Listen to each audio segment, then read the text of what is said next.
नमस्कार, मी सुदर्शन सुर्वे आणि तुम्ही पाहत आहात न्यूज डंका. आदित्य ठाकरेंकडे उद्धव ठाकरे यांच्या शिवसेनेची सूत्र गेली आहेत का? हा प्रश्न आता जोरात चर्चेत आलाय. कारण घडलेली गोष्ट साधी नाहीये. विधान परिषदेसाठी अंबादास दानवे यांच्या नावाची घोषणा केली कोणी?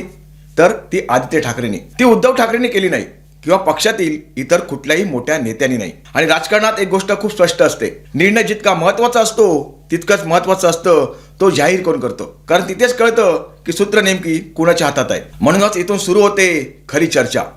हा फक्त उमेदवारीचा निर्णय नाहीये, हा आहे पक्षातील बदलांच्या संकेताचा खेळ. आतापर्यंत शिवसेनेत मोठे निर्णय उद्धव ठाकरे किंवा त्यांच्या विश्वासातील नेते जाहीर करत आले.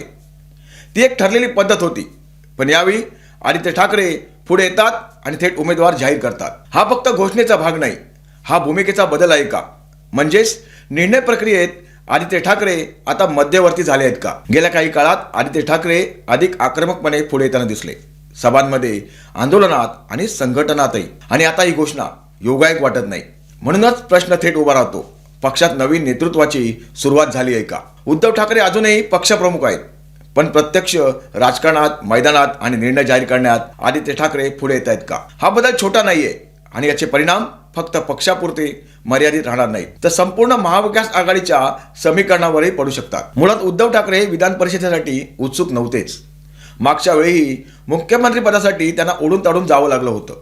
त्यात त्यांना विशेष रस नव्हता असं बोललं जातं. राज्यसभेच्या उमेदवारीच्या वेळीच आदित्य ठाकरे आपल्या मर्जीतल्या उमेदवारासाठी आग्रही होते. नाव चर्चेत आलं होतं, पण त्यावेळी त्यांचं ऐकलं गेलं नाही. ऐनवेळी संजय राऊतांनी शरद पवारांचं नाव पुढे आणून आदित्य ठाकरेंना खो दिला आणि आदित्य ठाकरेंच्या मनातली इच्छा तिथेच राहिली.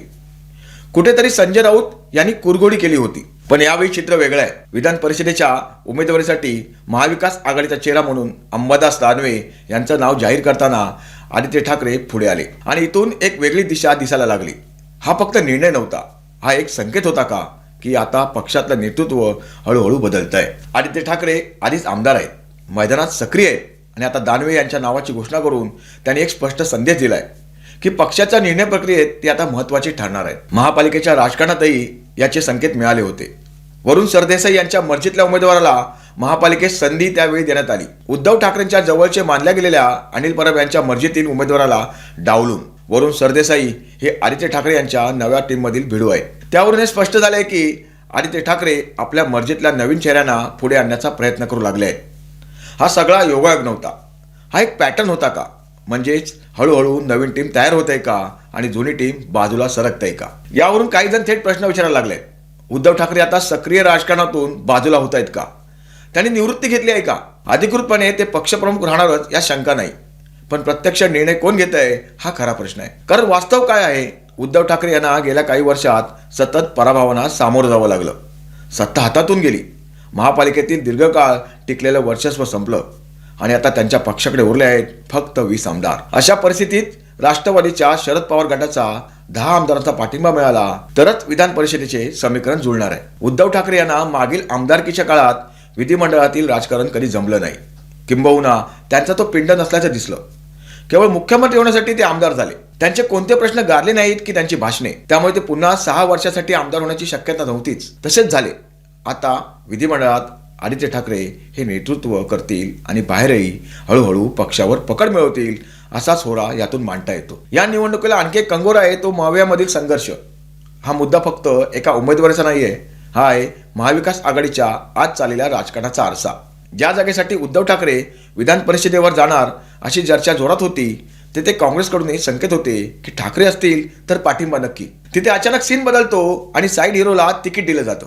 महाविकास आघाडीकडून अंबादास दानवे यांना उमेदवारी अशी घोषणा होते आदित्य ठाकरे यांच्या तोंडून. आणि इथूनच सुरू होतो खरा प्रश्न, हे नक्की काय चाललंय महाविकास आघाडीमध्ये? आघाडी म्हणजे फक्त एकत्र येणं नाही, तर एकत्र राहणं असतं. तुमचे वरिष्ठ नेते काय निर्णय घेतात आणि तो निर्णय तळागाळापर्यंत एकाच आवाजात पोहोचतो का, ते महत्वाचं असतं. पण सध्या मवियात जे दिसतंय त्यातून उलट चित्र समोर येत आहे. वर निर्णय काही आणि खाली प्रतिक्रिया काही, म्हणजे समन्वयात तडा. राज्यसभेच्या निवडणुकीत जे वातावरण तयार झालं होतं ते अजून एक लोक विसरलेले नाहीत. त्यावेळी चर्चा अशीच होती, शरद पवार असतील तर खात्री, नाहीतर दगा फटक्याची शक्यता. म्हणजेच आघाडीतील विश्वास आधीच प्रश्नचिन्हाखाली होता आणि आता पुन्हा त्याच संशयाला खतपाणी मिळालंय. काँग्रेसची भूमिका इथे निर्णायक वळण घेते. काँग्रेसने अंबादास दानवेच्या नावाला विरोध दर्शवलाय. याआधीच काँग्रेसने स्पष्ट संकेत दिले होते, उद्धव ठाकरे असतील तर 7 निश्चित, म्हणजे समीकरण स्थिर असल्याचा आभास होता. पण दानवे यांचं नाव पुढे येताच काँग्रेसचा सूर पूर्ण बदललाय. आता केवळ चर्चा नाही तर काँग्रेस स्वतःचा उमेदवार देणार असं ठाम वातावरण तयार झालंय. हे साधं मतभेद नाहीये, हा सरळ संदेश आहे. हा निर्णय काँग्रेसला मान्य नाहीये. काँग्रेस म्हणते आमच्याशी सारी चर्चाही झाली नाही, म्हणजेच ही फक्त नाराजी नाहीये, हा विश्वास सुटण्याचा इशारा आहे. एकाच निर्णयावर 3 वेगवेगळे सूर नाहीत, तर आता 3 वेगळे मार्ग दिसायला लागले. आता सरळ मुद्द्यावर येऊ. उद्धव ठाकरेंनी माघार का घेतली? हा फक्त एक राजकीय निर्णय नाही, हा त्यांच्या कामकाजाच्या शैलीवर बोट ठेवणारा मुद्दा आहे. काही जण म्हणतात विधान परिषदेवर जाण्यात विशेष फायदा नव्हता म्हणून त्यांनी काढता पाय घेतला. काही जण म्हणतात त्यांची काम करण्याची पद्धत वेगळी आहे, घरातून काम करण्याची. विरोधक सातत्याने टीका करतात, उपस्थिती कमी, सभा कमी, सभागृहात भूमिका कमी.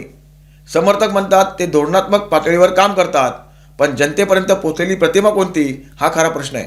राजकारणात एक नियम सरळ आहे, तुम्ही काय करता यापेक्षा लोकांना तुम्ही काय करताय असं वाटतं ते महत्त्वाचं ठरतं. आणि सध्याची धारणा तयार झाली आहे ती अशी आहे की उद्धव ठाकरे प्रत्यक्ष रणांगणात कमी आणि पार्श्वभूमीत जास्त दिसतात. मग पक्षाने दानवे यांनाच पुढे का केलं?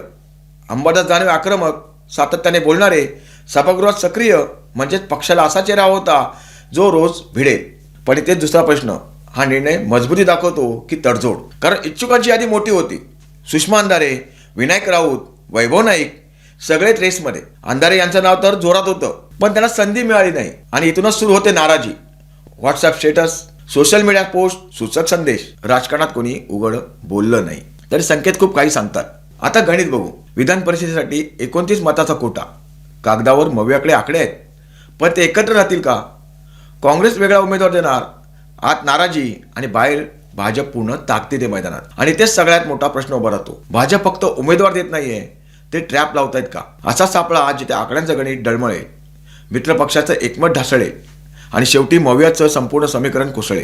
कारण ही लढाई फक्त एका जागेची नाहीये, ही आहे मत तोडण्याची, विश्वास ढासळण्याची. आता जर काँग्रेस वेगळी गेली, आतून नाराजी वाढली आणि बाहेरून दबाव आला तर दानवे यांचा मार्ग अजिबात सोपा नाहीये.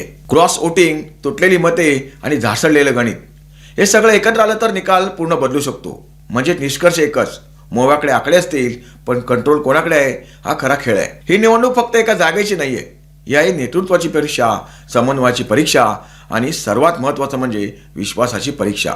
दानवे जिंकतील का हे पुढे कळेल, पण एक गोष्ट नक्की, आदित्य ठाकरे यांची एक नवी वाटचाल यातून सुरू होते आहे हेही खरे आहे. या निर्णयाने एक प्रश्न मात्र मोठा केलाय, मव्या टिकणार की आतूनच तडे वाढणार?